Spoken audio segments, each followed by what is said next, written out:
Hello students, welcome back to my YouTube channel Mark My Way. Students, if you are new here, please subscribe the channel and press the bell icon so you get the latest video notification on your phone.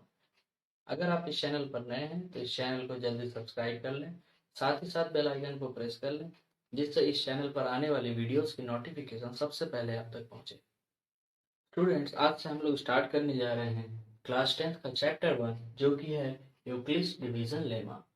इस chapter को start करने से पहले हम लोग कुछ basic बातों को ध्यान रखेंगे जिससे चैप्टर हमारे लिए बहुत ही इजी हो जाए और हम लोग इसके सारे कॉन्सेप्ट को आसानी से समझ सके।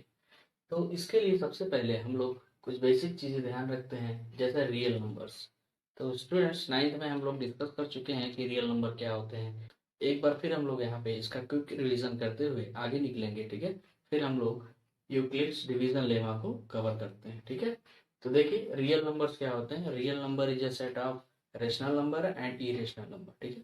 तो रियल नंबर में आपके रेशनल नंबर और इरेशनल नंबर दोनों आते हैं। तो सबसे पहले रेशनल नंबर क्या होते हैं, express in the form of p upon q where q is not equal to zero. ऐसे नंबर्स जिन्हें हम पी अपॉन क्यू की फॉर्म में राइट कर सकते हैं जहाँ पे क्यू की वैल्यू जीरो नहीं होती है। एग्जाम्पल के लिए यहाँ पे हमारे पास 3, -5, 2/7 एटसेट्रा, ठीक है। 3 को हम लोग 3/1, -5 को -5/1 यानी पी अपॉन क्यू की फॉर्म में लिख सकते हैं जहाँ पर क्यू यानी डिनोमिनेटर की वैल्यू जीरो नहीं है, ठीक है। अब हम लोग इरेशनल नंबर की बात करते हैं। तो irrational numbers can not express in the form of p upon q where q is not equal to zero, ठीक है। तो इरेशनल नंबर ऐसे नंबर्स होते हैं जिन्हें हम पी अपॉन क्यू की फॉर्म में राइट नहीं कर सकते, ठीक है।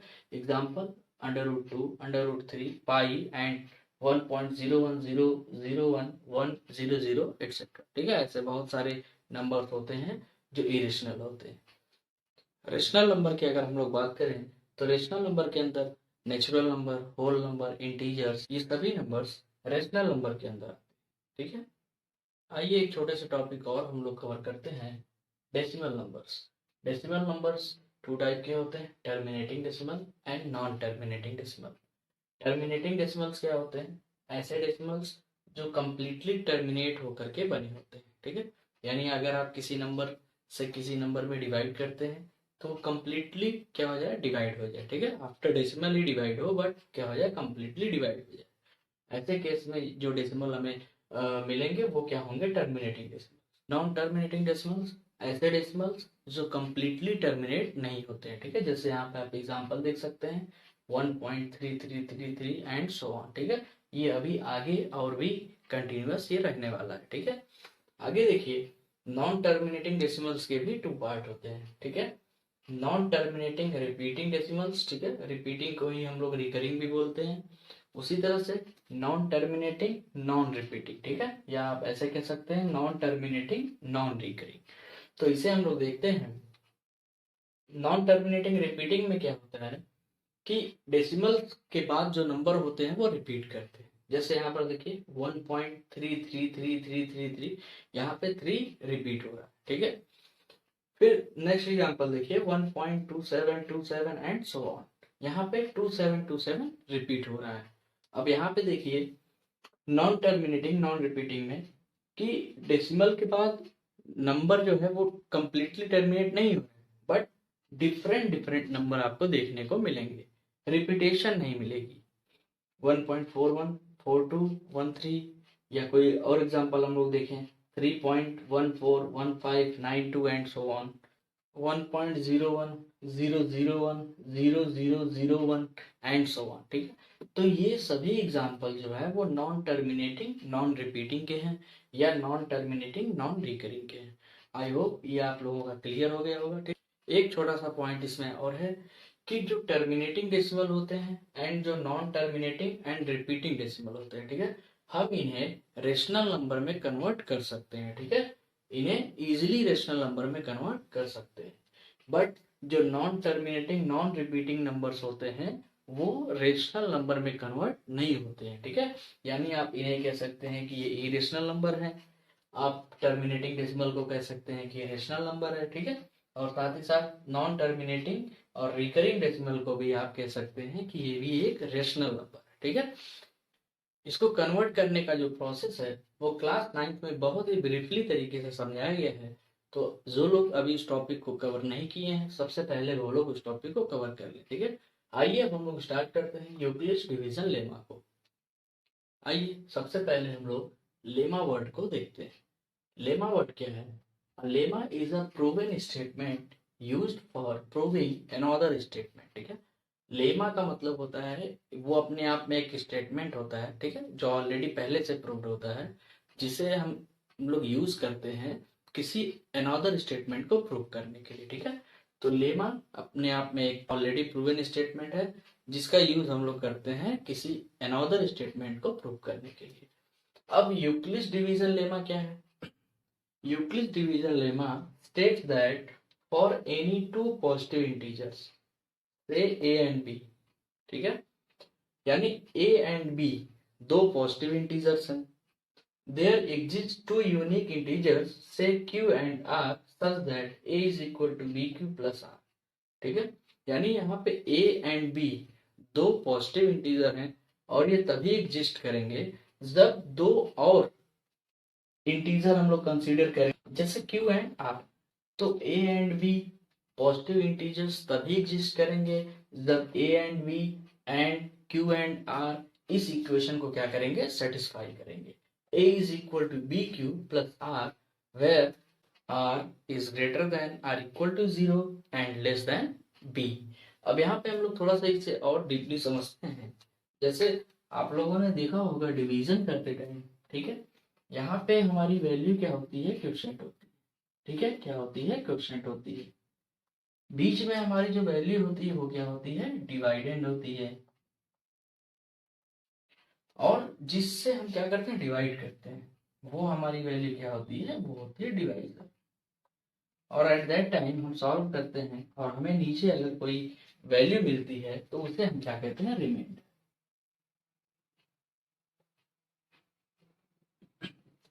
ओके स्टूडेंट्स, तो यहाँ पे इसे समझने का पर्पस बस ये है कि यहाँ पे जो r की वैल्यू है ये हमारी रिमाइंडर है। ठीक है, ये हमारा क्या है? रिमाइंडर है। और ये जो स्मॉल q की वैल्यू है ये हमारा क्वोशिएंट है। ओके, एंड ये a की जो वैल्यू है ये है हमारा dividend. Okay, and b is the divisor. Okay, तो a एंड b दो पॉजिटिव इंटीजर तभी एग्जिस्ट करेंगे जब a एंड b के साथ साथ q एंड r इस स्टेटमेंट को क्या करें? सेटिस्फाई करें, इस इक्वेशन को क्या करें? सेटिस्फाई करें। तो यहाँ पे a क्या है? a हमारा डिवाइडेंड है। b क्या है? b हमारा डिवाइजर है। q क्या है? q हमारा क्वोशिएंट है। एंड r क्या है? r हमारा रिमाइंडर है। तो r की जो वैल्यू होती है वो हमेशा क्या होगी? 0 से बड़ी होगी या 0 के इक्वल होगी, और साथ ही साथ वो b से क्या होगी? लेस देन होगी। यूक्लिड्स डिवीजन लेमा को हम लोग एक एग्जांपल के थ्रू समझते हैं। जैसे so that every positive odd integer is of the form 2q plus 1 where q is an integer। हमें यहाँ पे बताना है कि एवरी पॉजिटिव ऑड इंटीजर वो ऑलवेज किस फॉर्म में होते हैं? 2q plus 1 की फॉर्म में होते हैं। ठीक है, ये हमें प्रूव करना है। तो देखिए हम लोग यूक्लिड्स डिवीजन लेमा का यूज करके कैसे इस स्टेटमेंट को प्रूव करते हैं। तो यहाँ पे कहा गया है कि जो हमारा पॉजिटिव ऑड इंटीजर है, ठीक है, वो किस फॉर्म में है? 2q plus 1 के फॉर्म में है। तो इसे देखिए हम लोग किस तरह से सॉल्व करेंगे। Let a is the odd positive integer.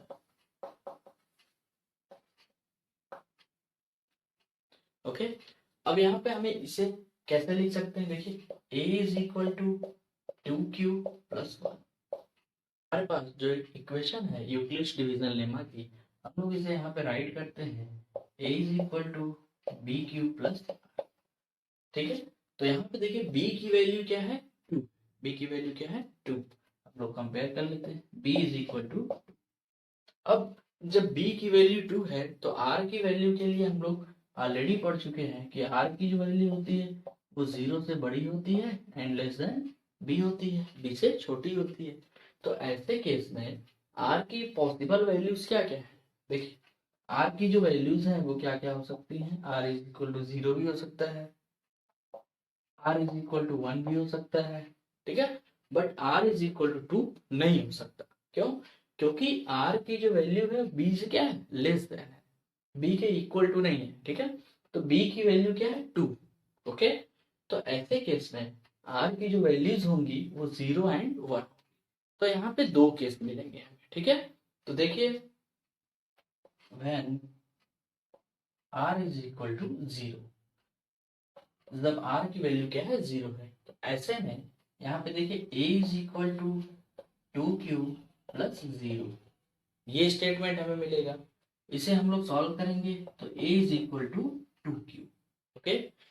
तो यहाँ पर जो वैल्यू हमें मिलेगी, ठीक है, ये कैसी वैल्यू होगी? ये इवन पॉजिटिव इंटीजर वैल्यू होगी, ठीक है। यहाँ पे क्यू की अगर हम लोग कोई भी वैल्यू पुट करेंगे तो वो 2 से मल्टीप्लाई होने के बाद कैसा हो जाएगा? वो इवन हो जाएगा। ओके। तो अब हमें दूसरा केस कंसीडर करते हैं। देखिए when r is equal to 1, r is equal to 1 हम लोग कंसीडर करते हैं। तो ऐसे केस में देखिए a is equal to 2q plus 1। Okay. अब यहाँ पर q की कोई भी वैल्यू अगर हम लोग पुट करेंगे तो 2 से मल्टीप्लाई होने के बाद वो क्या हो जाएगा? इवन हो जाएगा। बट जैसे ही हम लोग उसमें 1 ऐड करेंगे वो क्या हो जाएगा? ऑड हो जाएगा। और यही स्टेटमेंट हमें प्रूव करनी थी कि एवरी पॉजिटिव ऑड इंटीजर किस फॉर्म में होते हैं? 2q प्लस 1 की फॉर्म में होते हैं। तो देखिए किस तरह से हमने यूक्लिड्स डिवीजन लेमा का यूज करके इस स्टेटमेंट को प्रूव कर दिया कि एवरी पॉजिटिव ऑड इंटीजर जो है वो 2q प्लस 1 की फॉर्म में होते हैं। ओके। आइए अब हम लोग बात करते हैं यूक्लिड्स डिवीजन एल्गोरिदम की। तो एल्गोरिथम वर्ड क्या होता है? सबसे पहले हम लोग इसे देखते हैं। An algorithm is a series of well-defined steps which gives a procedure for solving a type of problem। ठीक है।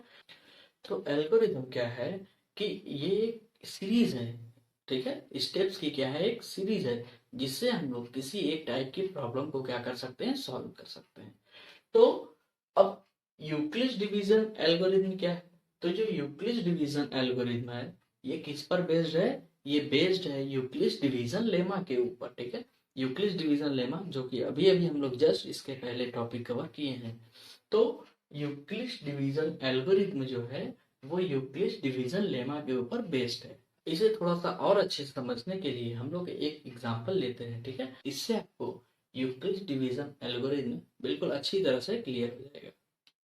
देखिए एग्जांपल हमारा find the HCF of 30 and 45, ठीक है। तो बहुत ही पहले से हम लोग एचसीएफ निकालते हुए आ रहे हैं और हम लोग प्राइम फैक्टराइजेशन मेथड का यूज करते हैं एचसीएफ निकालने के लिए। तो देखिए हम लोग जिस मेथड को यूज करते हुए आ रहे हैं सबसे पहले हम लोग उसी मेथड से इसको सॉल्व करते हैं। तो इसके लिए क्या करते हैं? हम लोग इसके प्राइम फैक्टर को फाइंड करते हैं। तो जो सबसे छोटा प्राइम फैक्टर होता है हमारा वो क्या होता है? 2। ठीक है। हम लोग क्या करेंगे? इसे 2 से डिवाइड करेंगे। तो देखिए ये 15 टाइम में डिवाइड होगा। ओके। फिर इसके बाद हम लोग इसे 3 से डिवाइड करेंगे। 3 5 जो 15 और फिर लास्ट में 5।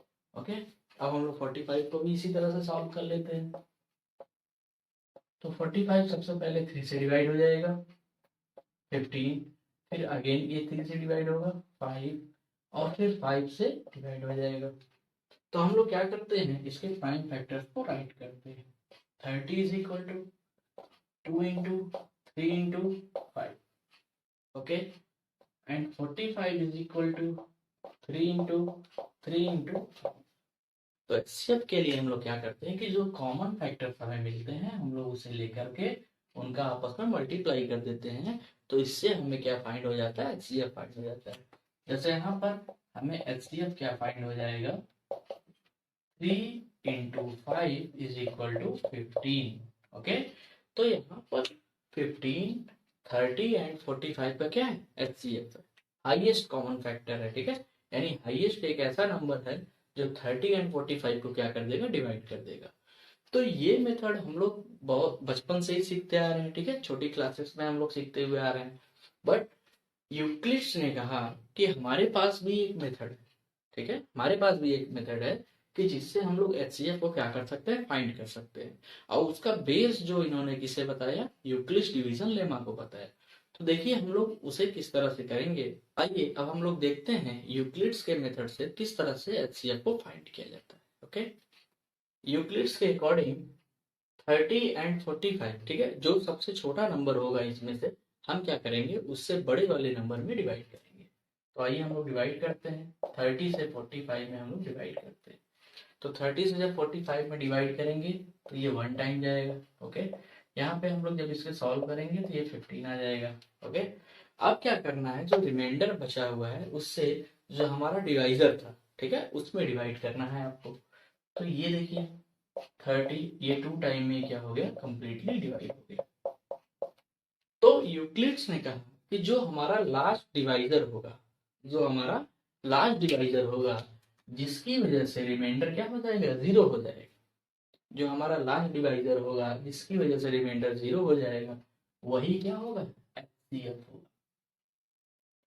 ओके स्टूडेंट्स, वही क्या होगा, हमारा एचसीएफ होगा। आपको नंबर दिए जाएंगे, आप छोटे नंबर से क्या करेंगे, बड़े नंबर में डिवाइड करेंगे, ठीक है, और तब तक आप डिवाइड करेंगे, ठीक है, जब तक आपको रिमाइंडर क्या हो जाए, 0 ना मिल जाए, ठीक है। तो जब आप डिवाइड करेंगे तो सबसे पहले जो आपको रिमाइंडर मिलेगा, ठीक है, उससे आप उसके पहले वाले डिवाइजर में डिवाइड करेंगे, ठीक है। सपोज यहाँ पे भी डिवाइड नहीं होता तो फिर आप इससे इससे पहले वाले डिवाइजर में डिवाइड करते। ओके, तो जिस टाइम पे, ठीक है, या जिस डिवाइजर से आपको रिमाइंडर क्या मिल जाए, 0 मिल जाए, ओके, तो वो जो डिवाइजर होगा हमारा वही क्या होगा, एचसीएफ होगा, ठीक है। अब इसे यूक्लिड्स डिवीजन लेमा में हम कैसे देख सकते हैं, देखिए कि यूक्लिड्स डिवीजन लेमा के लिए क्या कहा गया कि ये हमारा क्या है, ये है हमारा डिवाइडेंड। ओके, तो इक्वेशन हमारे पास क्या है, a is equal to b q plus r. Okay, हम लोग यहाँ पे इसे पुट करते हैं। देखिए a की प्लेस पे क्या, 45, तो जब हम लोग इसे पुट करेंगे तो 45 इज इक्वल टू, डिवाइजर क्या है यहाँ पे, 30। ओके, क्यू की वैल्यू क्या है, 1, एंड रिमाइंडर हमारे पास क्या है, 50। ओके, ये फर्स्ट स्टेप हो गया। अब सेकेंड स्टेप में हमारे पास क्या है, डिवाइडेंड हमारा क्या हो गया, 30, डिवाइजर हमारे पास क्या है, 15, क्वोशेंट क्या होगा इस बार, 2, और प्लस रिमाइंडर हमारे पास क्या है, 0। तो यहाँ पर देखिए जो ये हमारा डिवाइजर है, ओके, जो लास्ट डिवाइजर होगा जिसकी वजह से रिमाइंडर क्या होगा, 0 होगा, यही क्या होगा, हमारा एचसीएफ। ओके, तो इस मेथड को यूक्लिड्स डिवीजन एल्गोरिथम कहा।